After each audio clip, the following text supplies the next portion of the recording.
Hello and welcome back to Scared to Spare. Today we're going to be talking about the notorious serial killer, John Wayne Gacy.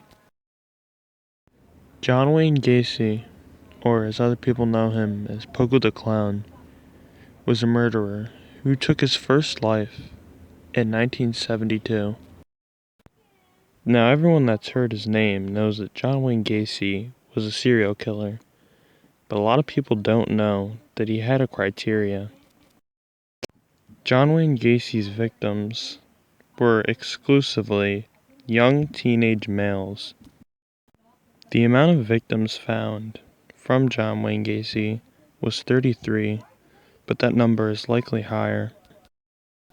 Another detail that a lot of people look over when they're talking about John Wayne Gacy is the fact that he had kids himself.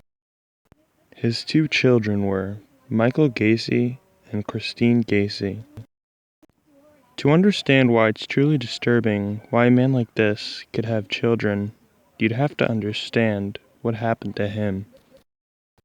While there's no excuse for the actions he had later on in life, as a child, John Wayne Gacy was assaulted by his father constantly.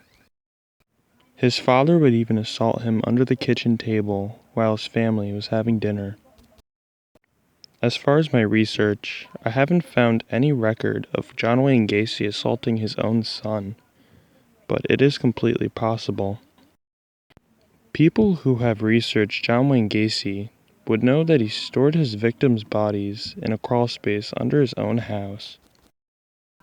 An interesting fact about this crawlspace is that after murdering some victims, he didn't want to dig any more holes apparently, and hired someone to go in the crawl space and dig holes for his future victims. He told the man who dug the holes to not go in certain spots, which honestly should have set off a red flag, but I guess not. This really goes to show two things. John Wayne Gacy was such a sick individual that he had to plan spots to put his next victims, and not only one hole at a time, but he did multiple, meaning he intended on killing as many people as he possibly could. The other thing is that he was again so mentally ill that he would risk being discovered as being a murderer just to have a couple more victims.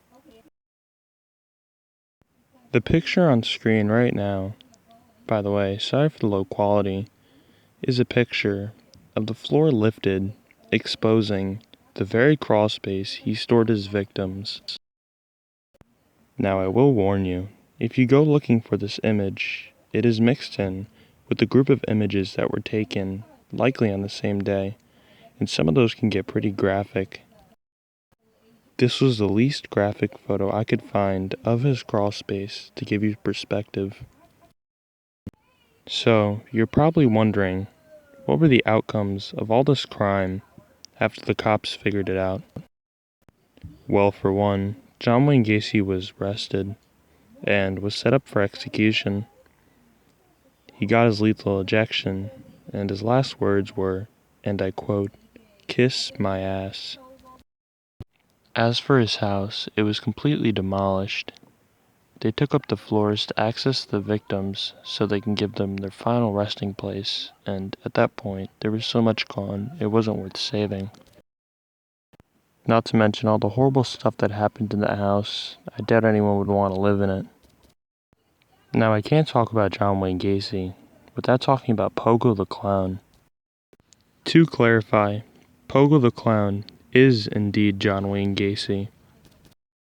John Wayne Gacy used to lurk birthday parties dressed up as a clown, and there's plenty of children around. A scary thought to think when you know this man as well as we know him now. The reason I think he didn't act on this was, A, because family house isn't a great place to do what he was doing, and also, he wasn't really interested in people that young. Like I said before, John Wayne Gacy only liked young teenage boys, and sadly, that's what all of his victims were. At the end of the day, sitting in prison for tens of years, has nothing on, spending eternity burning in hell. And as for you, have a great rest of your day or night, and goodbye.